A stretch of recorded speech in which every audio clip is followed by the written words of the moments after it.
Welcome to the Estate Professionals Mastermind Podcast, a podcasting community by estate professionals for estate professionals, where we share the ideas and the access to people that help you work less, earn more, and do good in your community. If you get value in this free content, be sure to check out estateprofessionalsmastermind.com, where you can get live classes, access to weekly coaching, and free courses. To learn more, you can visit estateprofessionalsmastermind.com. Let's jump into this week's episode. Okay, let's get started. Hey, welcome to our Tuesday, 11 a.m. Pacific time, real estate coaching call for Probate Mastery. I get together every week as a group, and we work together to encourage each other, share best practices, work through problems, answer questions, collaborate. I'm Bill Gross. I'm a broker associate here in Los Angeles, California. I happen to be with eXp Realty. I'm building my own business as well as a national team of agents. But really, I'm here as a colleague. I came on this call initially because I needed this. I think we all need camaraderie. We need a coach. We also need to learn and constantly improve ourselves. And so this call was designed to be that. And then Chad Corbett has some personal challenges, and I stepped in to offer to lead the call on a weekly basis. We do this every Tuesday at 11 a.m. And just to kind of set the table a little bit, this is part of the Probate Mastery program, probatemastery.com. And there's really three programs you can see online. One is free, the Lifestyle Career Design course, which I think is the come from. You want to design the business. I think rather than take the business as has been given to us by some companies as their approach, the opposite here is first design the business you want and then figure out how probate can make that work for you. That's what I did. When I started, I had one format, and then with COVID, I had to rechange everything. And my approach to designing my business helped me do that. And this is a free program you can participate in. And then if you want to be certified in probate real estate, there's the Probate Mastery certification course. That is a on-demand program. And also the people in this call are alumni of that program or paying for it separately for the coaching. But the idea is that this is a comprehensive approach. There are other programs, cheaper, shorter, they'll give you a little, graphic, but this is really about the come from, the reason why, how to reach these families, how to be of value to them. And the third program is the Earn course, which is Earn Attorney Referrals Now, how to work with attorneys specifically. This is really where I focus my business in. I'm actually one of the presenters on this program. It's very comprehensive, and we urge you to take a look at all three of those. Now, if you're on this call, also for free, you should be joining the Estate Professionals Mastermind. We have over 6,700 members in the group, and there you can come. I'm not logged into my Facebook right now, so it's not going to show me. So let me do this. Let me change out of that program to my other one. So I'm kind of getting very sophisticated with my social media and security and different profiles in Google. Here is logged in.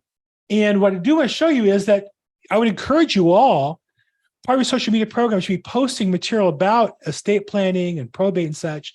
And here, Angela did a nice job about selling your home, not really on point for our group. Here's somebody looking for a referral, looking for an estate planning attorney in Ohio for his mom. So definitely, if you have referrals, you're looking for business, you have business, you want to place it here. And there was somebody in particular, there's a review, people ask questions about the business. So this is a great place to come, and it's free.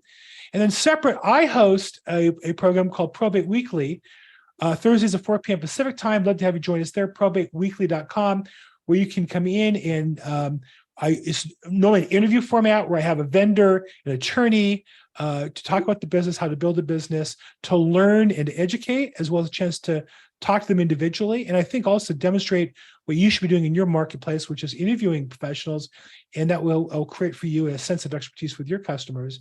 And then lastly is my group, Probate Weekly. And if you join in there, you'll see here's a guy who asked a question about particular motion in probate in Florida. I also post some of my other content. Here, Courtney did a nice job posting his content. I think all this is an opportunity for, in this case, Courtney, to post his content and have other people view it. And this is what I've done to help build my social media is I post it where other agents will see it. And there's two schools of thought. Some people say you don't want agents to see your content because the YouTube algorithm will go wrong for you. I say the opposite. I want more people to see it. And so I say, post any probate or estate related content in my Facebook group. I'd love to support your business. And I post my own there. There's my weekly video that I do. And then here's Jane Murray did a nice job. This is a really nice reposting of an article that's interesting. And so a place that if you're looking for more content, you might find it there in the Facebook group for you. So that's what we're going to start with. Love to have you participate. This call is meant to be participative. That's why we do it on Zoom. It was just me talking, I'd record it and post it. So if you have questions, raise your hand in the chat box or put a comment in the chat box. I'll be glad to call on you. Who has a question, who has a challenge, who has a victory you want to report today, please jump in and let me know. And I'll start with one. If nobody else has one, I don't see one. So I lost the listing today. What's today? Tuesday, yesterday. So I had a referral from an attorney, and this is a good attorney, though I haven't had much business from her in a while. And she called me about a month ago. Hey, I have a referral for you. And I called the customer right away, talked to the phone, sounds great, sent her the documents to e-sign. She lived out of state, property's her local. She was going to get to it. She's going to get to it. I follow up with her. She was going to get to it. One mistake was the first time I sent her the docs, when she called me back was right after I finished working out. And I answered my phone. And from my phone, I'm not able, as of today, even still, to resend a DocuSign. I'm using SkySlope and the SkySlope Forms program, and this is getting very technical, but there's a reason why I'm saying all this. I had switched from one of the programs to using SkySlope's Forms, and within they have a Forms app, and I couldn't resend the forms to my phone because my login wasn't done properly. I still don't know why. So I called her about 3.5 weeks ago to follow up, or she called me. I returned the call. She said, well, I'm here on my computer now. I couldn't send it right away. And I was about an hour away from my office. By the time I got home, I resent it to her. She never reopened it. Now, I don't know, had I sent it on the spot, would she have opened it and signed it? But I didn't even have the opportunity. I got back in about 3.5 weeks ago, and I followed up with her and followed up with her and followed up with her. I probably called her, talked to her on the phone probably 4 or 5 times, sent a bunch of emails. On Friday, this past week, after I got out of swim practice, I checked my phone, I had a message from her, called her right away. I was in, post-swim workout mode. And she said, hey, I'm in town. Can I meet with you? Now, generally, I don't meet with customers to get documents signed like that. But I said to her, because I was in Santa Monica, hey, I can be there this is in Compton where the property is, lower price point house. I can be there in about half an hour, but I'm kind of booked in the afternoon. Friday afternoon's kind of for me, beginning of family time, and I'm off on Saturday. She said, well, can you meet tomorrow? I said, well, it's my Sabbath. I don't work on Saturday. She says, well, I'm flying out on Sunday. I thought, well, it is what it is. If she can sign the documents, great. I'll be glad to set an appointment with her on the phone on Sunday or Monday. And then when she called me on Sunday to say, I went with another realtor. This realtor had been calling me since I first filed, and for whatever reason, she picked him, whatever it was. And part of me was upset. I'm a pretty good agent, referred by her attorney. I'm sure that agent doesn't have the experience I have or success I have. She tried to describe him. I never recognized his name. But here's the thing. If she is not going to give me that respect and at least be at a minimum cooperative before I even sign the listing, what's it going to be like to try to get that property sold and closed? I'm pretty busy. I could always use another listing. It's only $425. It's a lower price point property. I've already taken pictures. I've already been to the house. I already put a lockbox on. I didn't put the lockbox. I had an assistant do that for me. We had a combo box put on, but I cut keys for her and put the combo on. So I did some work for her, and part of me is like, gee, poor me, and also part of it is how she's being unfair. But the truth is, I'm busy enough without one more problem customer. I really want a customer who appreciates me and values my time too, because we're going to, when you list a property, you're with that customer for a few months. So it's one of those things where I'm not saying I'm happy I didn't get the listing, but I'm certainly, that's how life worked. I worked hard. I did the best I can. I do need to improve and get that form document app login corrected on my phone so I can resend documents from my phone, or I need to figure out some other solution, maybe carry a laptop in my car or something. I need to be able to send documents wherever I am, during work hours. But so I have to improve my game. on number one, and number two, I have to make sure I do other things to get some business. So that's what real life looks like for me. I think last month one or two listings. I've took already one other one this month. So I've got 5 or 6 listings right now that are not in escrow that we have offers on. We're getting online, so I'm pretty busy in that regard. But it's about a process, and so I always want to be improving my process, take ownership for the shortcomings, and do better next time. So that's kind of a reality for me in my business where I'm at today. Where are you at in your business today? How can I help you? Raise your hand, put a question in the chat box. It's meant to be coaching. We don't charge for these calls. I don't charge for questions, but I'm here to help. Hey, John Fraker, nice to see you. And Larry Smith Group of the Larry Smith Group. Larry Smith Group is on the call as well. Hey, Larry Smith Group. Okay, everybody's quiet today. Nobody's anything to say. You guys still working? Or are you guys taking off for the summer, or what's going on? Bill, it's only 105 to here today, so yeah, we're going to take off the rest of the summer. Okay, and you're in Dallas area. What's Fort Worth? Where are you at again? Yeah, Dallas, Fort Worth. But which city are you in particular? Denton, north. Denton. Of, there you go. Yeah, Denton, I remember Denton. I know Denton. yeah. And I want to say that so it's 105, but it only feels like 103 because it's a dry heat there too, right? Yeah, it's 105. It actually feels like 115. How's it for those Dallas Cowboys in their spring training right now? Yeah, that's part of it. They're out. Heck, they're actually out in Oxnard. Oh, that's right. They are out here. So it's a shame, Larry, that where you're at, it's so hot that you don't have air conditioning inside to do your work. It probably does cause you problems. I mean, I'm inside. I go outside every hour or so, take a break, we'll go for a walk, get some sunshine. But okay, so let's do a little. Yeah, it's a dry heat. Somebody said it's a dry heat. Yeah, funny. So I got this deal, a probate deal, dealing with the executor and her brother. Went out to the property. It is unique in that it's near the lake. It's near the lake. It's got 6 units. So I'm curious. So when I got over there to talk to they had lined up like multiple investors to come look at the property. I didn't know it. I thought I was an exclusive, and I got there and she goes, well, we got to kind of hurry because we got somebody coming in at 11 and, we were using that time. But anyway, it's all rental. It is not your standard residential type properties. 2 units are duplex, another 2 units are duplex. One is a garage apartment, and then one is a freestanding 1-bedroom, 1-bath. Her father built these. Get this. So this is interesting. Her father built them 35 years ago, rented them all for $800 a month with utilities, and then never raised rents again.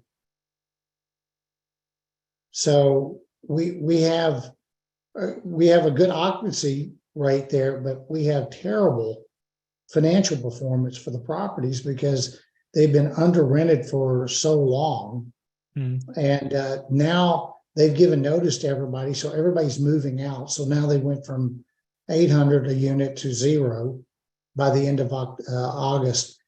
So I was kind of curious. I didn't really know where to go with it. Really, honestly, I went out to look at it. I already knew kind of what I was going to be looking at, but the congestion is so big right there. It was hard to tell what was theirs and what wasn't. In average condition, but their asking price defies, the numbers. And they're asking $850,000. Of course, they want cash, and so now it's kind of like, okay, what would Bill Gross do with it, or anyone else on the call here? Where would you go with that? I mean, it doesn't, from a 10% cap rate, I think I ran it was worth about $350 if you just did the cash flow to it, because it's losing money until you got down to that number. So it's kind of an interesting. It's not going to retail, I don't think. But anywho, your thoughts?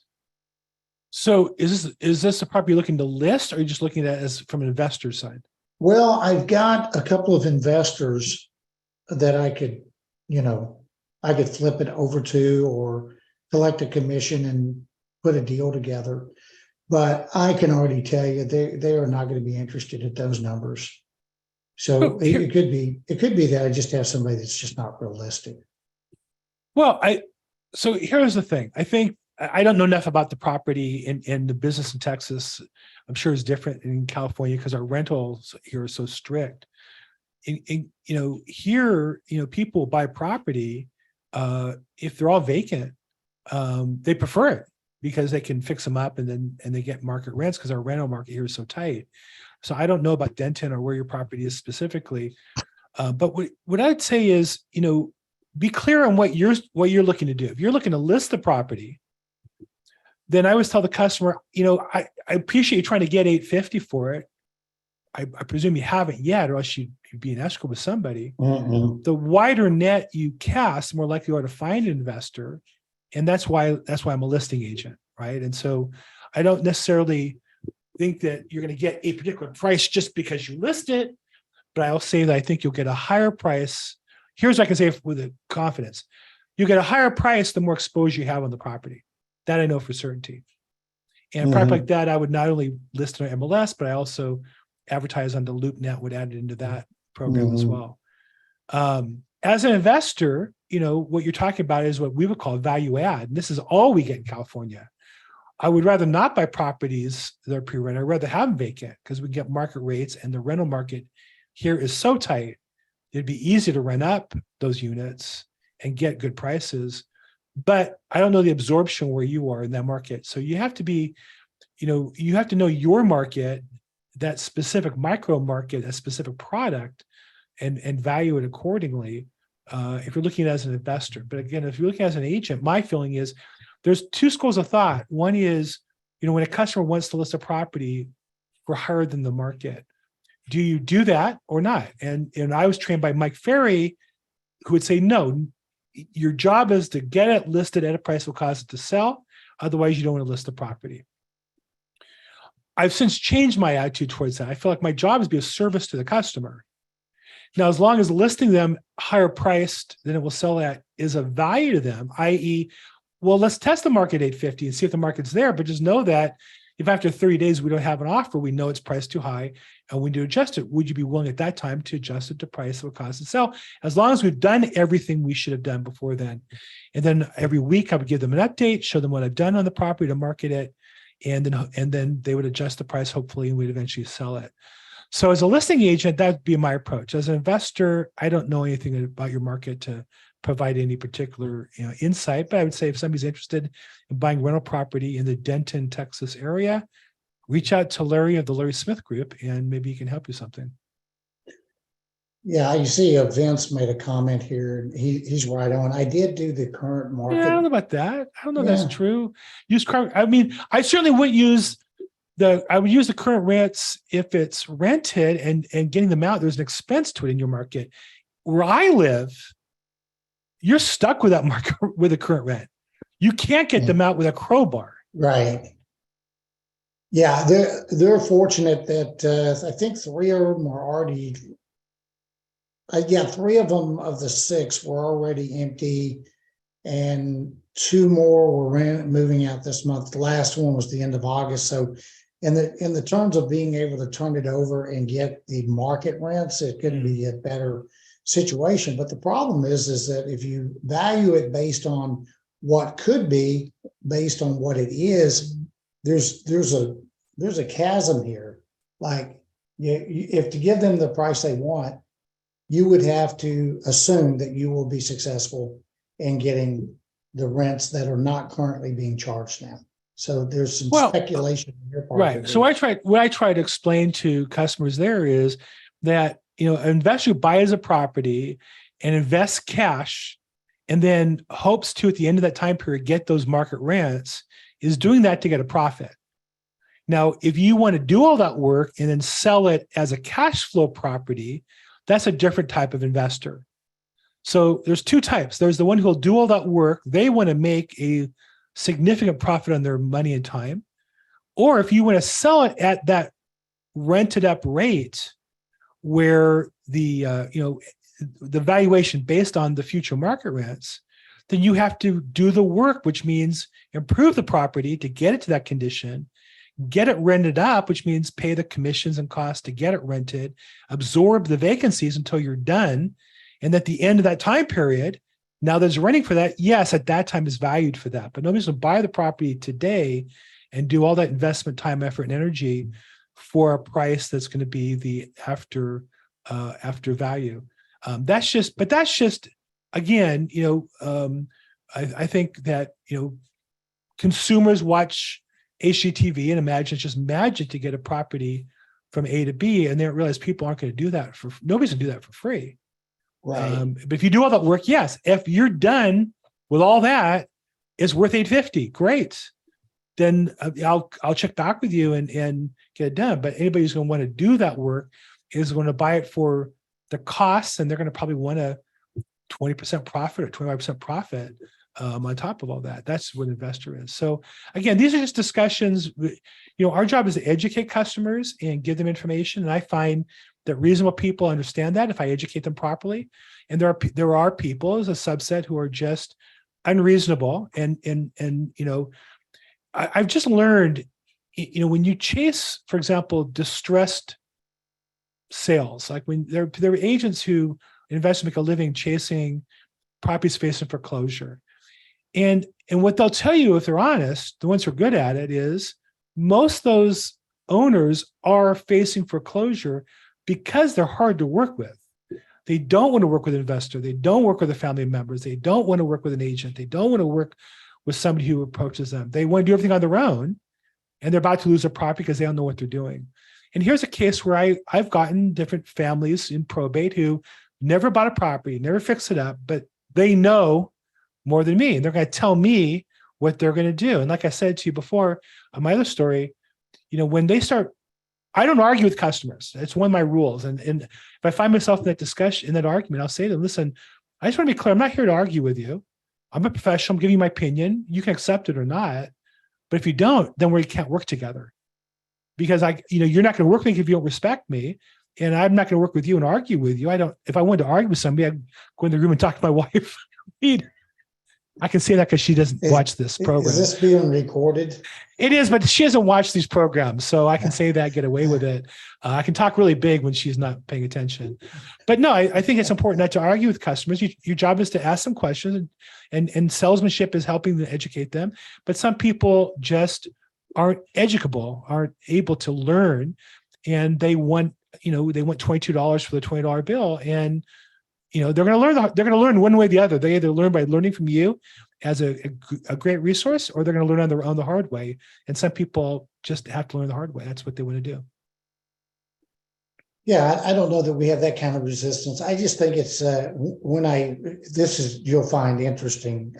I figured out their asking price. I looked up the tax records, and I used the values from the tax record, and I added them up, and that's exactly what they're using for their asking price, is what the tax records say. Which I haven't seen that before, but that was pretty interesting. So in Texas, I believe they reassess the properties, the market price, and the taxes are set on the reassessment annually. In California, it's different. Correct. It's capped. And so people have properties for a long time. They might have a property worth $1 million, but the tax assessment might be based on a property worth only $100,000 because they bought it in the 1970s at $30,000 and was capped at those increases all that time. And I've often had customers say to me, "Oh, well, the appraisal says it's only worth X because that's the tax assessment." That's not true in my market, which is low, and it's not true in your market where it might be artificially high. So again, that's where I think our job as agents and or investors is to educate our customers. And if they appreciate you and are going to listen to you, then you have a chance to do that. And some people just don't. And I also think your marketing should prepare you for that conversation. I find that when my prospects have seen my videos, they appreciate my knowledge of the market. They treat me as a professional. When they haven't, they know more than I do. And we all know people in our lives, who know more than you. I had a discussion with a family member today about another family member they're upset with because they kept saying they treat them disrespectfully. And I just said, well, they think they know more than you about this, and they don't. But we all have people who in life who think they know more than they actually do. So that's our job. Our job is to educate people, and some we'll be successful with, and some we won't, and get better at it all the time. Okay. Gotcha. I have tweaked some bells here. And Vince is I think an appraiser, and so he has some good insights as to the difference between the assessed values and the market values. I think you're right. I think what we're talking about here, though, is more the client perception and how do we move that than the actual numbers. But thank you, Vince, for your input. Okay, Larry, thanks for your time, and thank you as always to the Smith Group for their support. Well, I'll be back. Unfortunately, well, I'll try to. If I forgot the security settings, you might not be. So we'll see how that works. Why am I so rude to Larry? He's so nice to me. I don't really get it. I don't know. It's just the evil Bill comes out. Okay. Who else has a question, challenge, problem we can help with? Victory you want to share? A setback you want to own up to? How can we help you guys today? Anybody? No? Are you guys just checked out because it's summertime or something? I'm not checked out, by the way. I am not checked out. I'm available for listings. Anybody who has a probate property needs help in California, give me a call. I'll be glad to help you. I have team members all over the place in California, and we'll get you pictures. We'll get the property walked. We'll figure out how to secure it. We'll give you a strategy right away. I've got one of my team members is an attorney. I'll be glad to help you any way I can. Who can help today? Anybody? Told you, I'm back. Larry Smith Group's back. Okay, like a bad penny. He came back. So I did have something. I sent you a note earlier. Your market analysis you sent out. I know it's nationally. You're looking at reports and stuff like that. But can you talk a little bit about that? I don't know if everybody read that. What your take is on all the misinformation, and I think it's disingenuous and it doesn't serve the better how easily they can put this information out from a respected outlet, and it carries the weight of credibility when in a few minutes you just kind of like shredded the entire argument, particularly when you were July 10th, you said this, July 14th, you said diametrically the opposite thing, and then it just kind of like, which is it? I mean, talking about confusion. Yeah, thank you. I put a link in the chat in the Zoom here to my newsletter every week. So I want to educate my clients and share my experience and knowledge. And one of the theses that I operate under is that the real estate industry news is misleading. We could have a political discussion as a political science major in college and a hobbyist in politics my entire life, and his amateur historian. I would say the same is true about regular news or political news or news of the day.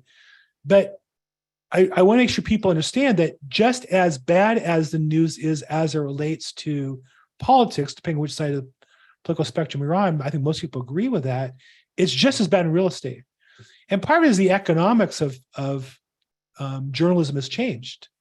Where when I grew up, there were journalists. There are people who went to college or professions or worked in institutions, and institutions' brands were important to them, and they thanks, Sean, and they served the marketplace by educating and sharing information. And that's not true, I don't think, in terms of our political news. It's certainly not true in real estate either. I believe these organizations now are so focused on advertising revenue and generating clicks that they put out information that's obviously wrong. And this week, I took to task Fox Business News, where they're running their own headlines back and forth. The market's getting better, worse, better, worse, better, worse, rather than just the news might be this organization has a report, that one has a report.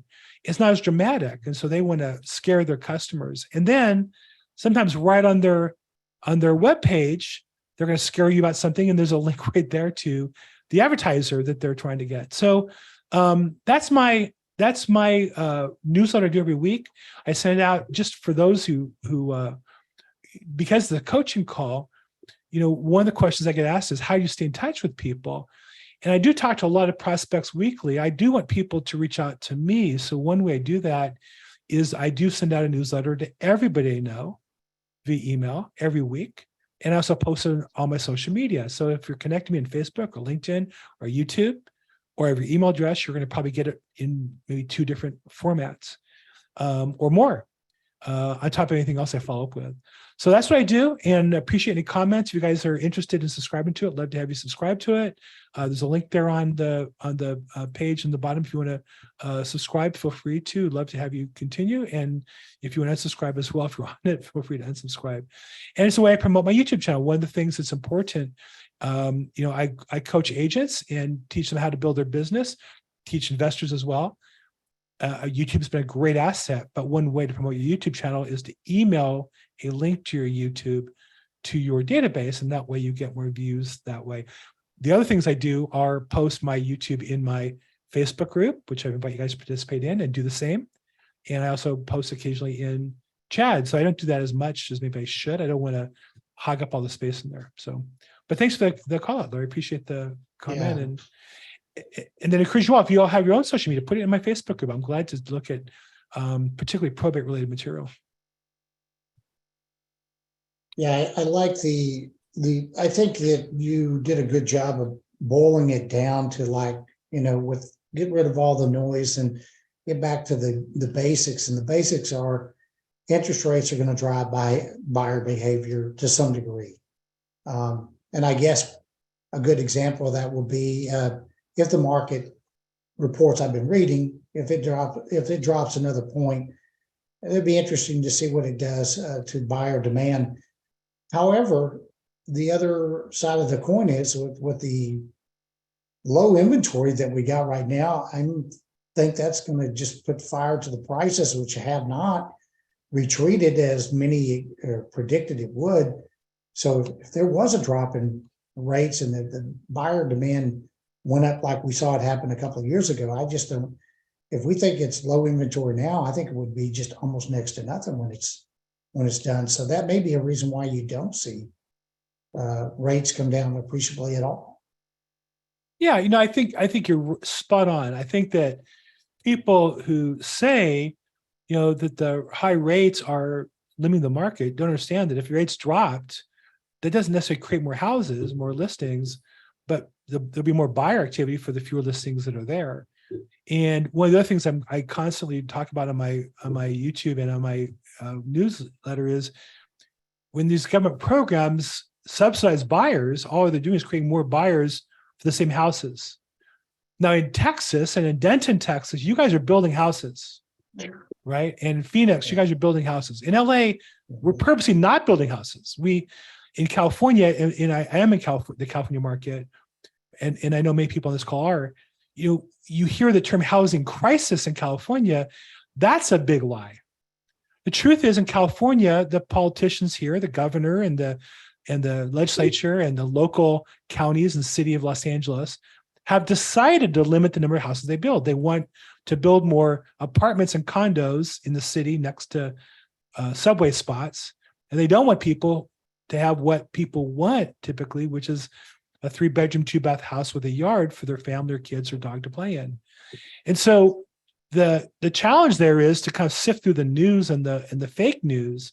But in terms of real estate in California, we just don't build enough houses. And we do that on purpose by choice as a state. It's not an accident. It's not a coincidence. Shouldn't be a surprise to anybody, but we act in the news like it's a surprise. And we can debate the issue, but we can't debate is that the policy or not? It's clearly the policy. So the other thing in my article this week, I point out, I'm a member of the California Association of Realtors. even we do a terrible job helping our customers. Our home report that was released is always like 45 days late. So we released the May report July 15th. And the June report doesn't come out till August 15th. Well, why does it take 45 days to put the sales data together? My MLS, I could run the report the next day. Why aren't all the associations reporting the next day the data? They are. The answer is they really are.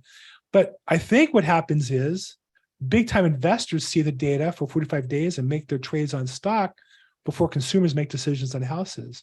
And again, I think this is a policy decision we've made as an industry, and I think we should be making our customers aware that the news report, when it says sales are up or down, here, at least in California, is 45 days old already.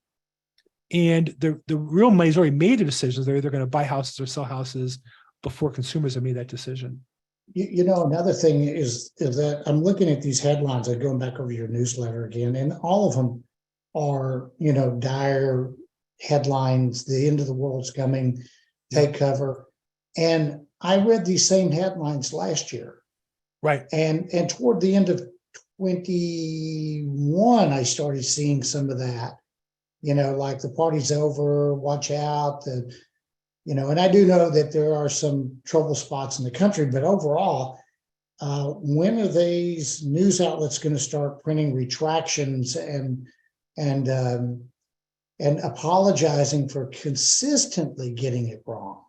Yeah, never. It's amazing because it doesn't match.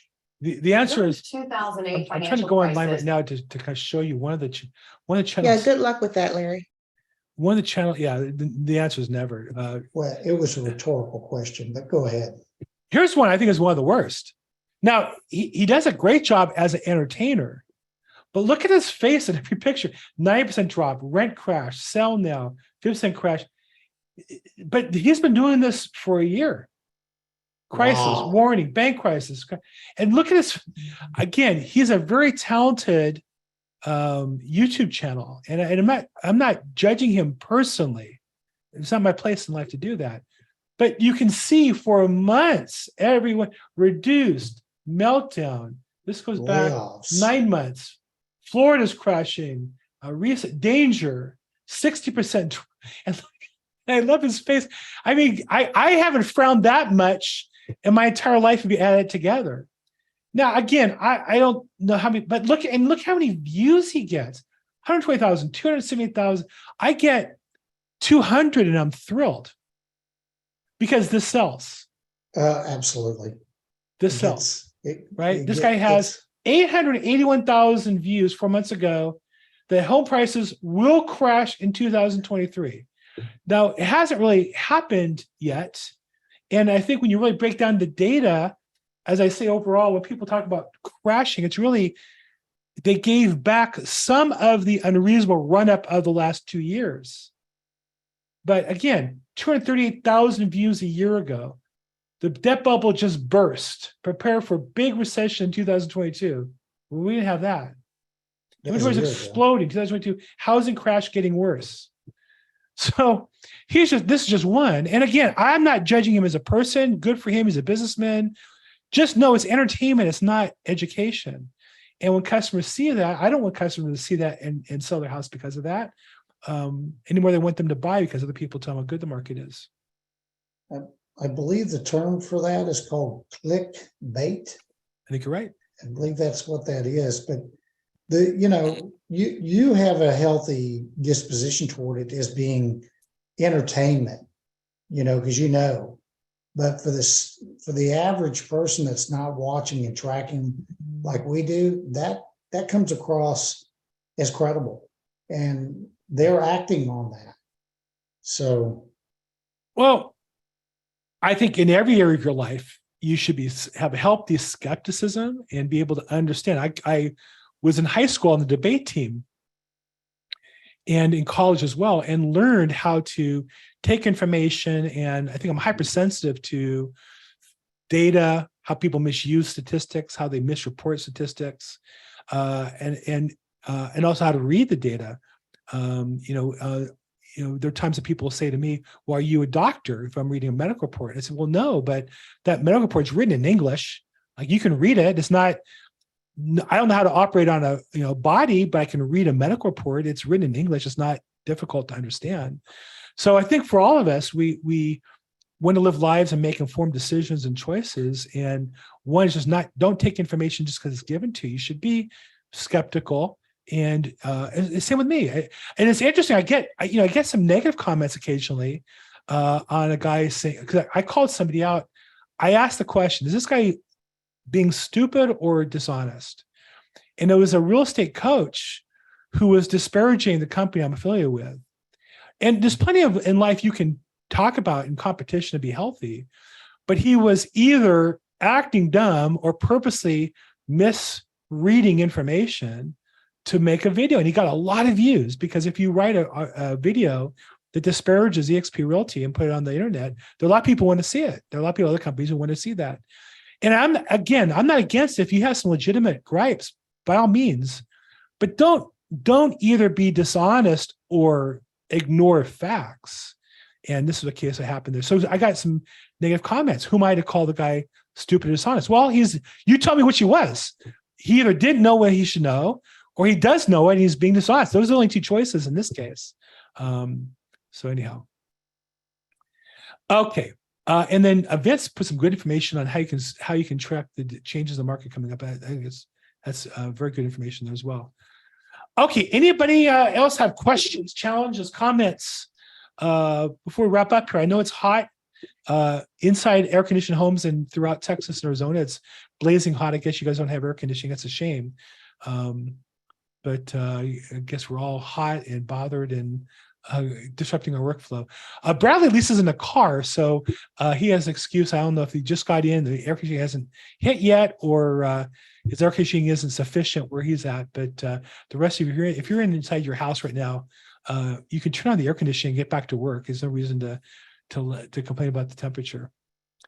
Anybody else have any questions, challenges, comments, victories you want to report? No?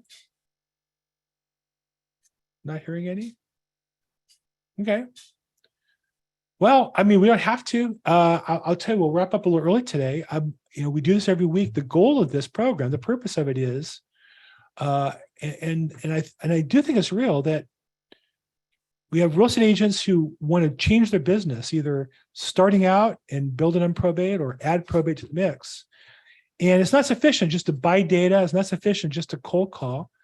I think you need three things to transform anything in life. You need to have a coach or a leader or a priest or rabbi, if it's spiritual, or somebody who's going to help you and direct you where you want to go. I think Chad Corbett has been that for me in my probate business. I think you need to have a system or a process or a book or a Bible or a methodology that you follow. I started in real estate in the Mike Ferry system. There are people in the Craig Proctor system. Keller Williams, the Red Book by Gary Keller is fantastic, but you have to follow the process and systems. And I think Chad lays one out in probate weekly as well. And the third is you have a community and other people who are some ahead of you that you learn from, some behind you that you're helping and give you the energy and encouragement. And that's the goal of this call. I'm glad to help out and be a coach and help out. I'm also glad to share some of the procedures and processes I use that are working and helping me avoid things that aren't working, and be skeptical and not be sold things that don't make sense. And as a group, I think we need to get together, encourage each other, support each other. And then if you have referrals, I'm in California, love to help you if you have a probate question or problem out that way. Likewise, I'm regularly looking for people in other states and glad to help. Let's see. Larry Smith, you raised your hand again. Let's see here. What do you got going on? Larry, how can we help you? We could have saved a lot of time. Just you and I could have called each other. Yeah, we could have, or I can make you the co-host, and then we just call it the Larry Smith Group and Bill Gross show.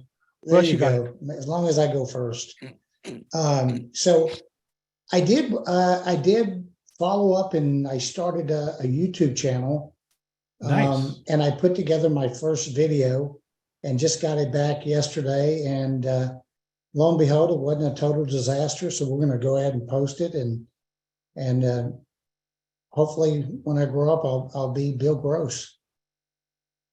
Well, I don't know if you want to be that. What is your what is your YouTube channel? Because there is a Smith Group Real Estate YouTube channel. Not you. It's Legacy Transitions, There you go. Okay, so but I haven't got it posted yet. Oh, so yeah, we're not going to see it if you don't have it posted. That's one of the I'll get it up tomorrow. But one of the I key was just steps. excited that I got it done. Well, congratulations. I think for everybody here, it's really important. I think, video, we're at a stage now where video seems like a new thing for a lot of people, but I think it's going to be as common as the phone in the next few years, that people will communicate mostly via video, phone, video, online, and more and more all the time. And certainly as a business person, presenting yourself, I think is more and more important to learn how to do that. So I encourage you all to have a YouTube channel, really transform my business. And I'm glad I did a video on how to leverage your business using YouTube on my YouTube channel. I'm at Bill Gross Probate on all social media and my YouTube channel as well, at Bill Gross Probate. Take a look at my YouTube channel. I have some content there for real estate agents, how to build your business, as well as attorneys, how to build their business using social media. Okay, Larry, thanks for participating, helping out so much today. And let's see. Thanks, Bill. Thanks, Vince, for your support today. Appreciate your input and your insights. We do this every Tuesday at 11 a.m. Pacific time, 2 p.m. Eastern time. This is part of the Probate Mastery program, where if you go to probatemastery.com, there's a free lifestyle course you can start off with and learn how CHAD works, kind of get the big picture. There's a probate certification course as well, and the EARN program for advanced on how to earn attorney referrals now, the EARN program. And this Facebook group, the Estate Mastermind, State Professionals Mastermind in Facebook. And then I'm Bill Gross. You can find me on social media at Bill Gross Probate throughout social media. I host probateweekly.com every Thursday at 4 p.m. It's an interview-based program where I interview attorneys and vendors and try to help learn about the business that way. So thank you all for participating today. Thank you especially to Larry of the Larry Smith Group and Vince, and thank you for participating today. Have a great week, and we'll talk to you soon.